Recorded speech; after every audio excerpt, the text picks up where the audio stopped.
in their serpents.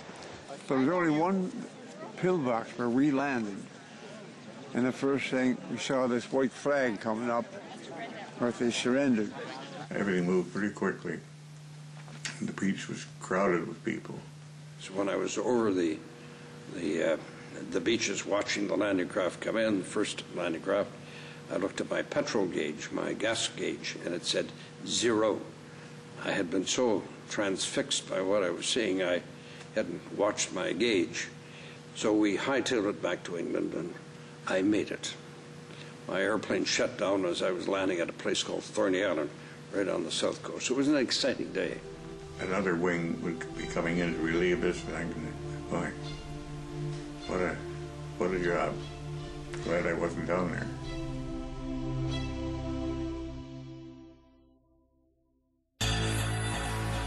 Despite the initial bloodbath, the Canadian troops overcame the gun emplacements and began to move beyond the dreaded Atlantic Wall. Well, we landed with the infantry almost. As soon as we finished firing these guns over their heads, we came behind and landed them. It was my birthday, June the 6th, when I came in. I never thought of my birthday that particular day. I was thinking ahead all the time with the enemy. I think we ran across a railway track, and there was a bunch of stores in through there. No resistance for us. When we started going through the town, the residents would come out with bottles of wine and cognac and Calvados, wanting us to stop to have a drink. There's no way we could do that, of course. And there was sniper fire from further in. We don't know where it's from, and they feel that some was coming from the tower. There was a tower, like a church tower. They feel it was coming there. Well, we always had a tank with us, and the tank would just fire up in there and knock the church. So we had to start knocking all the church spires down, because that's where they were hiding, and they were tipping everybody off as to what we were doing down below, you see. When I heard this one coming, and somebody yelled duck, and before he got the duck out, I was down, because I was, hey, this guy ain't going to get me. Anyways, we reached the south end of the town, and we had our instructions that we were to go into the orchard on the left-hand side.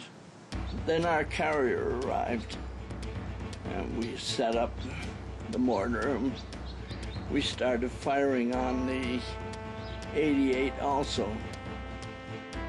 Now, while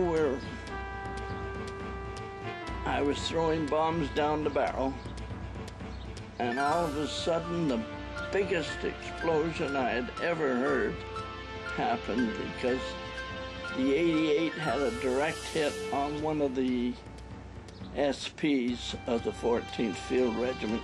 The gun came flying over, and I heard this screaming noise, and I looked around and just caught the corner of my eye. I flattened out, and that gun that must have weighed about a ton came flying past and just tipped the end of my mortar enough to knock it out of alignment.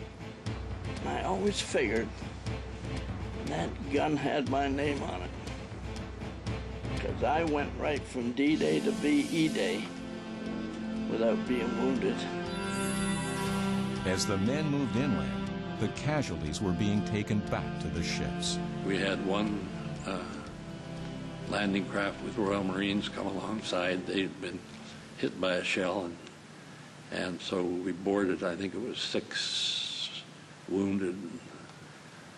From that, I think it was 2 or 3 succumbed during the night, and so the next day we had a typical naval burial at sea. The heavy bombers in Bomber Command, of course, were constantly attacking targets as the troops moved forward. Well, and we just kept going round and round the circle, waiting for our turn. And I think that was part of the hardest part, was waiting. The beaches were congested due to limited exits, and the second wave was held back. We had 3 landing craft, 1 company on each of the 3, and the other company, the platoons were split up, one platoon on each of the 3 boats.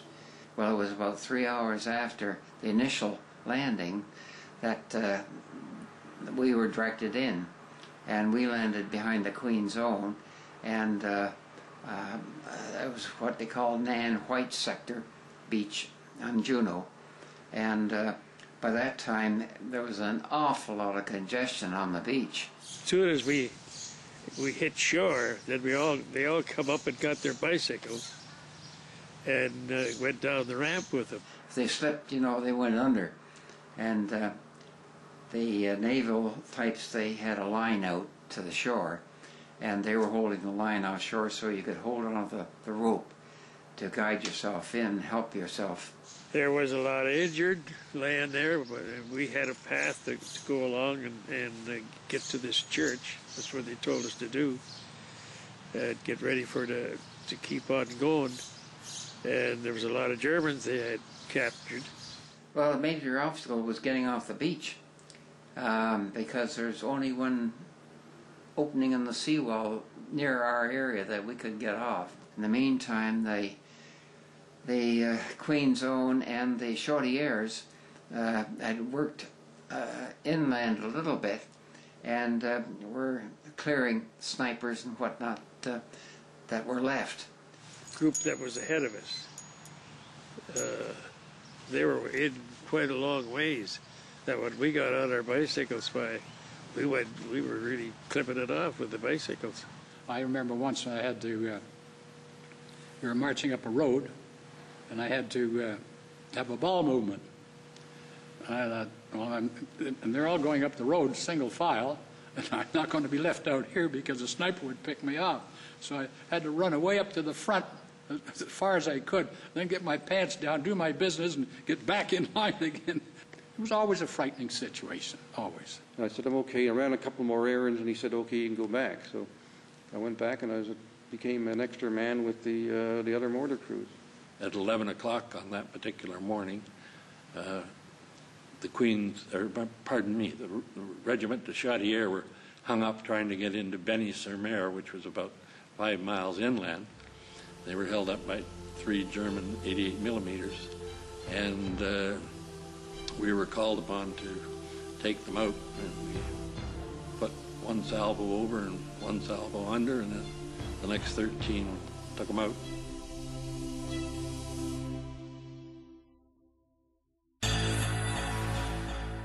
For the members of the RCAF, their time between missions was spent anxiously following the progress of the invasion. As the morning progressed, you'd hear vision over the radio, you know, I mean, the broadcasting stations.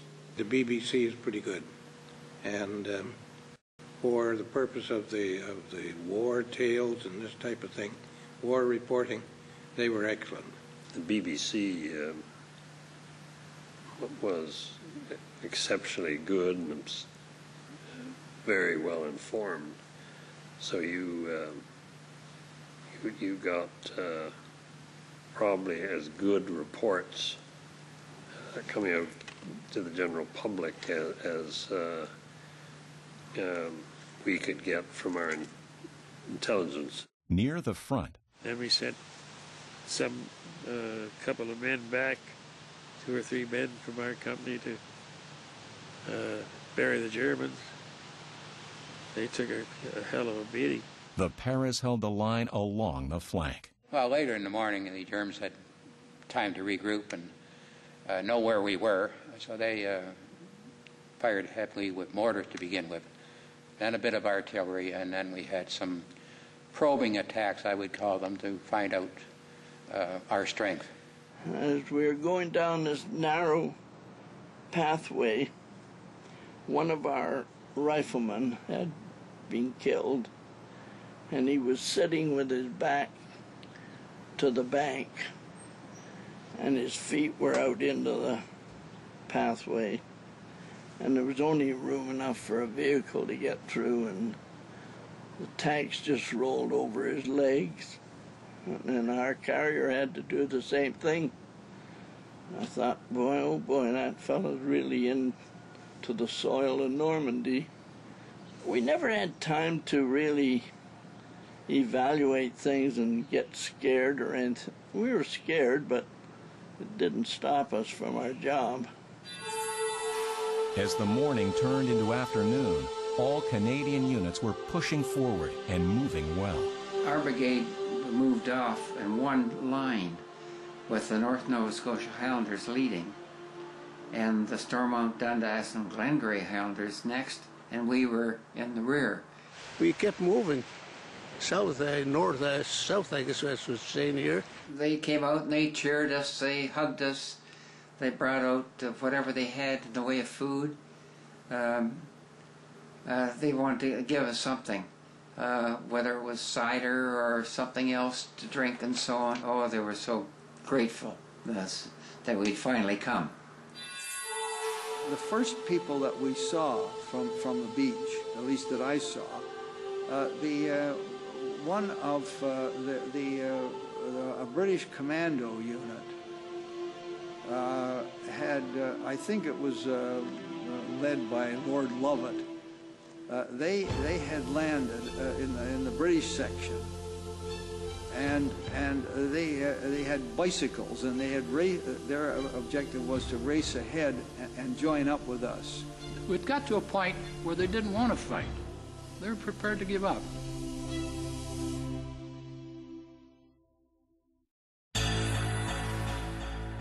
One determining factor on D-Day was the Allies' superiority over the Luftwaffe in the air. Didn't see any German planes at the beginning. Later in the afternoon, one was foolish enough to come over, and they came down in pieces. They just blew it apart in the air. They'd been, shall we say, disadvantaged. It wasn't quite as strong as it was in the early part of the war. Fighter command could keep Luftwaffe back, which they did, and they did a great job at it. Of course, the Typhoons, which gave close support to the ground forces as they moved up through France, were tremendously important. But for close support for infantry, tank busters, it's hard to beat the little Tippy. Generally, we controlled the air, which made a difference. Continuous air support was flown over the beaches all day. It was about 3 o'clock, and it was quite a different sortie from the viewpoint of what we were able to see on the ground, because by this time our troops were well inland, particularly the Canadian troops who really had moved very well. They were really moving in, and landing craft were continuing to come in at great volume all the way along, which indicated that a good foothold had been made. The Canadian forces advanced rapidly on D-Day, quickly overcoming opposition. You really had to be on your toes, and everybody looking for the Germans, and a lot of our anti-tank guns, the field guns would help us out. When I got at 4 o'clock, for example, at one point I recall a hedgerow, and we could see German troops bend over going along the hedgerow, and Canadians were going down here, or Allies were going down this way. They were going to meet at the corner. The temptation was to go down and blast the Germans. But we had one job only, was to patrol the beach and keep enemy aircraft out. And just while we were watching, about half a dozen Typhoons come in. I think they were firing rockets, and they went in and they blasted the hell out of that edge. One of the things that we saw as we came back to England that afternoon were these great caissons, huge concrete blocks, huge, enormous things being towed out of port across to the beach. Later on, they towed these barges over to tie them together and called it Mulberry Harbor. And in order to supply an army and to keep supplying it with men and equipment and supplies, oil, gas, whatever you need, you had to have a port. When we landed and got back the second time, that was the end of the day for me in terms of flying operations.